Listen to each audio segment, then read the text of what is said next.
우리나라의 국격뿐만 아니라 우리나라의 성장에도 엄청난 동력이 될 수 있기 때문에 우리가 굉장히 중요하게 살펴보고 또 그거를 진행시켜야 된다고 봅니다.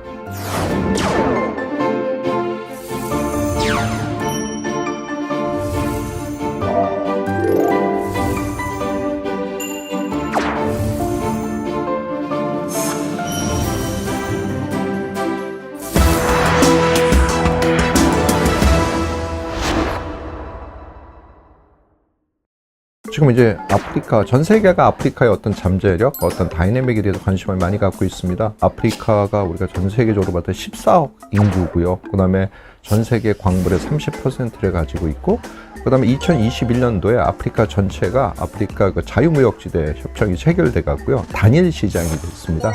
그러니까 거의 4.3조 달러에 조로 환산한다면 엄청난 시장이 되겠죠. 그 정도의 시장이 커지고 있고, 그런 시장에 이제 다양하게 다른 나라들뿐만 아니라 우리가 흔히 얘기하는 미국, 중국, 일본, EU 이런 나라들이 적극적으로 아프리카에 그 협력을 하고 그 단일 시장에 대한 관심을 갖고 있습니다.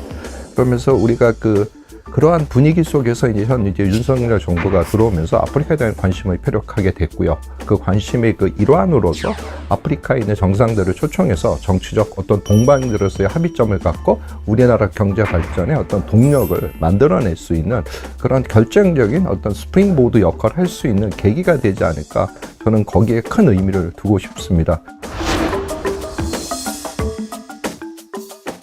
지금 이제 우리나라가 계속해서 역대 정부가 아프리카 지역에 관심을 가졌던 건 사실입니다. 근데 이제 그 당시에 어떤 국제 정세나 우리 동남아 정세, 한반도 정세에서는 동남아 쪽이 좀 더 우리에게 전략적 포지셔닝이 된다는 것 때문에 아프리카에 대한 관심도가 조금 작아졌던 것은 사실입니다. 하지만 이제 현 정부에서는 어떤 아프리카의 잠재력이라는 자체를 믿고 있었고요. 그리고 이제 우리가 한국과 태평양, 그 다음에 인도, 우리가 흔히 얘기하는 이런 하나의 흐름 속에서 움직이는 호르무즈 호역부터 시작되는 아프리카의 전략적 자산이라는 자체에 대해서의 중요성이 대두되고, 또 그 부분에 대해서 호주, 인도, 미국, 또 일본, 모든 우리 주변국들이 거기에 대한 강화 현상을 보이기 때문에 이거는 어떤 필연적으로 이 정부에서는 그 방향으로 갈 수밖에 없었고, 그리고 그러한 선택은 굉장히 현명한 선택이라고 저는 생각합니다. 지금 이제 세계에서 아프리카 어떤 자원의 보고라고 이제 생각을 하고요. 그런 식의 이제 그런 접근법이 굉장히 상당히 많습니다. 자원 개발이라든지 이런 측면 접근이 많은데, 그거를 뛰어넘는 다음 단계 어떤 디지털과 그다음에 어떤 그 기후 변화에 대비한 그러한 성장. 지금 아프리카가 추구하는 게 포용적 성장과 녹색 성장을 추구를 하고 있습니다. 포용적 성장이라는 건 아프리카의 어떤 모든 계층이 함께 잘 살 수 있는 그런 성장을 해야 된다는 것이고, 녹색 성장이라는 것은 아프리카가 기후변화에 굉장히 민감합니다. 그러니까 아프리카는 실질적으로 이렇게 탄소를 배출하지 별로 않지만 다른 선진국과 주변국의 탄소 배출 때문에 엄청난 고통을 받고 있거든요. 그래서 실질적인 피해를 입고 있기 때문에 그러한 녹색 성장과 포용 성장을 같이 갈 수 있는 개념으로서 디지털 인프라 구축이 굉장히 주가 되고 있습니다. 그러다 보니까 지금 이제 미국은 지금 아프리카하고 협정을 만들어서 디지털 인프라 스트럭처 개발에 2억 9천만 달러를 이제 벌써 이니시에이트를 했고요.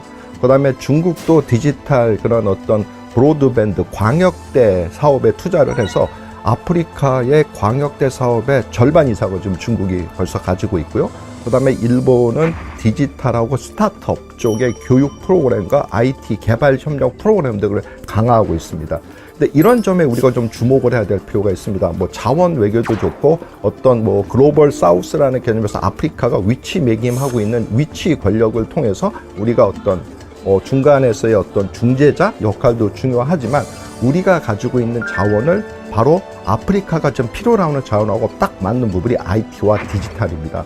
그래서 이런 부분에 대해서 우리가 협력과 교류를 강화한다면 우리 미래에 어떤 아프리카의 잠재적인 엄청난 시장도 존재하지만 우리나라 경제의 어떤 마중물이 될 수 있는 그런 아주 중요한 플랫폼이 될 수 있을 것 같습니다. 그러니까 이게 디지털 혁명, 인프라 협력 이런 부분들이 가는 것이 공유될 수 있는 어떤 포용적 녹색 성장에 우리나라의 가지고 있는 잠재력이 아프리카에 가지가 원하는 그런 방향성하고 일치된다는 게 우리가 굉장히 주목할 부분이라고 생각합니다.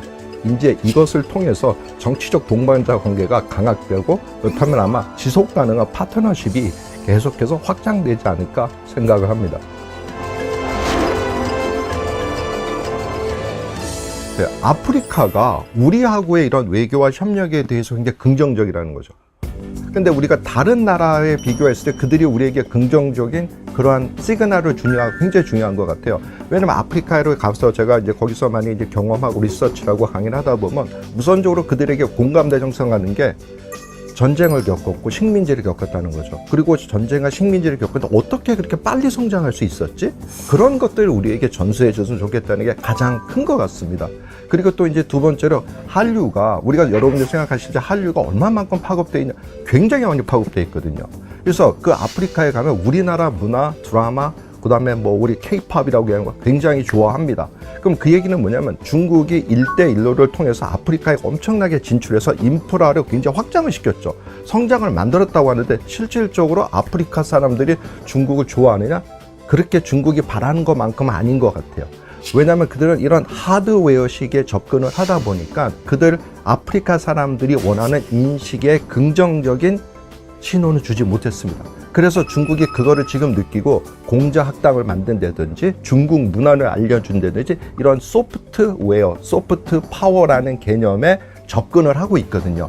그 얘기는 뭐냐면 우리는 이미 소프트 파워는 가지고 있고 그래서 우리는 하드웨어로 가더라도 그들이 별로 반감이 없고 우리가 이런 어떤 우리의 전략을 전수한다 하더라도 그들은 그래 너희는 못 살았다가 잘 살게 됐고 전쟁도 겪었고 우리처럼 아픈 식민지도 겪었기 때문에 공감대가 굉장히 쉽게 형성되는 것 같습니다. 그렇기 때문에 이거는 전략적인 뿐만이 아니라 감성적인 부분에서도 우리는 아프리카하고 함께 가는 게 굉장히 우리나라의 미래를 어떤 청사진을 본다면 굉장히 중요한 플랫폼이 될 수 있을 것 같습니다.